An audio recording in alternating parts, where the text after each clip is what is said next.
Welcome back to my channel exploring with Pinky. আমার এবং mister সরকারের বিয়ের 1 বছর বাদে আজ মা আমাদের বাড়িতে এসেছে। তাই মাকে নিয়ে চলে গেলাম দক্ষিণ 24 পরগনার খুবই প্রসিদ্ধ একটি মন্দির বাবা বড় কাছারিতে। বড় কাছারি কথাটির অর্থ হলো বড় কোট। অনেকে এটিকে ভূতের কাছারি বলেও কিন্তু চেনে। এখানে শিব ঠাকুর পরিচিত ভূতনাথ হিসেবে। মন্দিরটি অবস্থিত একটি বড় অশ্বত্থ গাছের নিচে। বাবা ভূতনাথের কাছে নিজের মনের ইচ্ছা মনস্কামনা জানিয়ে সেটা পূরণ হয়নি সেটা শোনাই যায় না। এই মন্দিরটির ইতিহাস ঘিরে রয়েছে একটি অলৌকিক ঘটনা। কথিত আছে বাংলার নবাব আলীবর্দী খানের শাসনের শেষ দিকে অর্থাৎ 1755 সালের সময় মারাঠি বর্গীরা আক্রমণ করেছিল বাংলাতে। তাদের অত্যাচারে অনেক গ্রামবাসীরা নিকটবর্তী একটি জঙ্গলে আশ্রয় নেয়। প্রচলিত আছে এই স্থানে ভূতনাথ বিচার সভা বসাতেন। সেই সময় থেকেই নাম হয় ভূত কাছারি। বেশ কিছুকাল পরে এক সাধু এই স্থানে আশ্রয় নেয়।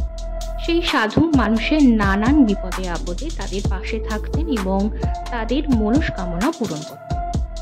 গ্রামবাসীরা মনে করেন যে ইনি হলেন বাবা ভূতনাথ। এই জায়গার কিন্তু অনেক উন্নতিও হয়। এক সময় কালের নিয়মে এই সাধুর মৃত্যু ঘটে এবং এই অঞ্চলে নেমে আসে শোকের ছায়া। গ্রামবাসীরা সাধুকে সমাধিস্থ করে। অলৌকিকভাবে সেই জায়গা থেকে এক অশ্বত্থ গাছের জন্ম হয়। গ্রামবাসীরা তাদের মনের ইচ্ছাগুলো এখানে এসে বলতে শুরু করে এবং তাদের মনস্কামনাও পূরণ হয়ে থাকে। দক্ষিণ 24 পরগনার বাঁকড়াহাটে রয়েছে বাবা বড় কাছারির মন্দির। বহু দূর দূরান্ত থেকে মানুষ এখানে আসে বড় কাছারির দর্শন করার উদ্দেশ্যে। তারা তাদের মনের ইচ্ছাগুলো একটা ছোট্ট কাগজে লিখে মন্দিরের চারপাশে সেটাকে বেঁধে দেয়। নিঃসন্তানদের সন্তান কামনা, এছাড়াও বিয়ে না হওয়া, জমি সংক্রান্ত মানুষের নানান সমস্যার সমাধান পেতে তারা ছুটে চলে আসে এই বড় কাছারিতে। প্রতি মঙ্গল এবং শনিবার ধুমধাম করে কিন্তু এখানে বেশ বড় করে পুজো দেওয়া হয়। মানুষের ভিড়ে সত্যি বড় কাছারি কিন্তু খুব নাম এবং জনপ্রিয় হয়ে উঠেছে। দক্ষিণ 24 পরগনার বাঁকড়াহাটে রয়েছে এই বড় কাছারির মন্দির। এই মন্দিরটিতে কোনো রকম কোনো পান্ডার উৎপাত কিন্তু নেই।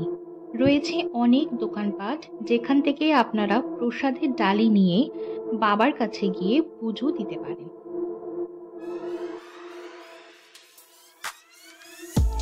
যদি সম্ভব হয়ে থাকে আপনারা কিন্তু অবশ্যই এই মন্দিরে একবার হলেও দর্শন করার চেষ্টা করে থাকবেন।